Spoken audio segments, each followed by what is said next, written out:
So we're going to start off by getting into this foot.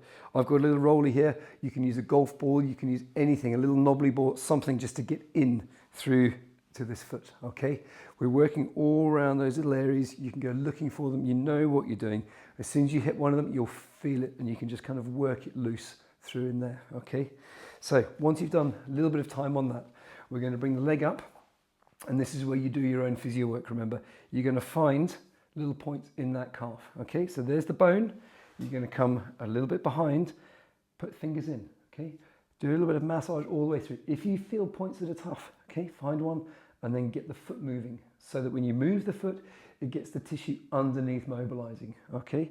And you can work up and down. Try and spend no more than 2 to 3 minutes, okay? The other way to do this is going to be using the roller, okay? There's a few options there that you can see how to use it, getting on your side and working forward and backwards. And the same thing, where you find a point here, you can push on the roller and you can move your foot forwards and backwards, okay? Now the same thing applies for down the outside, okay? Get fingers into that, find that little bit. This time move the foot across. You'll understand the anatomy as soon as you start moving that foot, okay? So you're working to and fro, side to side. The whole goal of this, remember, is to try and get the foot so that when it bends, it's not having that little bit of rotation on it. We're thinking about trying to get the foot working nice and straight through into there, okay? So that's our part in there. We're going to work nicely to get that moving, okay? Our next part is to get that bit articulating. So, as I said, we're now going to take one of the bands, okay? We're going to attach it down low and just place it over the front of the ankle, okay? The ankle joint in there.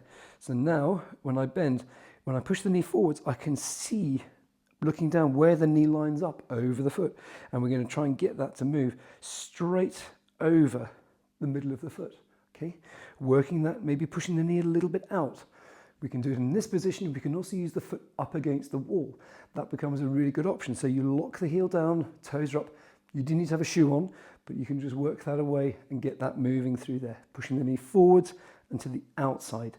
When you do it up against the wall, you really feel that one round and down the outside, okay?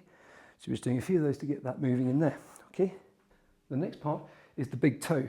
So using something, we can use the little roller in there, toe goes on, and you can do little knee pushes. You can take a sock, roll that up, but get that big toe moving over there. If you can keep hips nice and straight and do your squats there. So that big toe is forced to move nicely, okay? As I said, we're going to do that foot up against the wall. So we're doing that by putting the foot up here and then pushing the knee out over the side. And when I do this one, I know that I feel that all down there. And then you just compare to the other side, and that's how you know what you need to do, okay? Our next bit is to convert this into function. So it helps with a little bit of balance here, but we're going to place the toes on the disc here. Okay. You can use a book, you can use anything at all, but then it just allows us to work just the big toes when it comes to going up and down through there, okay? So we don't touch down with the heels, you just work up and down until you feel you're getting a really nice strong contraction through those big toes, okay? And doing sets maybe of 12 to 15 and 3 times. We're trying to put lots of really good capacity in there. The final exercise with all of this, to tie it all together, is to try leaning into the wall with one knee up, and you want to feel everything across the bottom of the foot there. So as you lean in, the knee comes up and you push up and down. You can even look down, or you can do this in front of a mirror, but you want to see where you tie your laces, the knot right there, going straight over the middle of the foot. We don't want that rock to the outside, okay?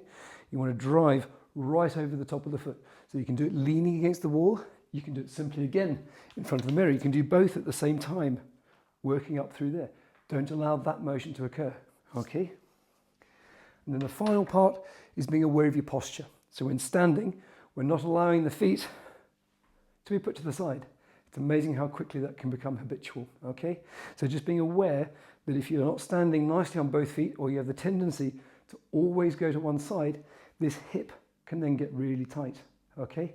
It then goes down through, the knee sits on the inside of the foot, okay?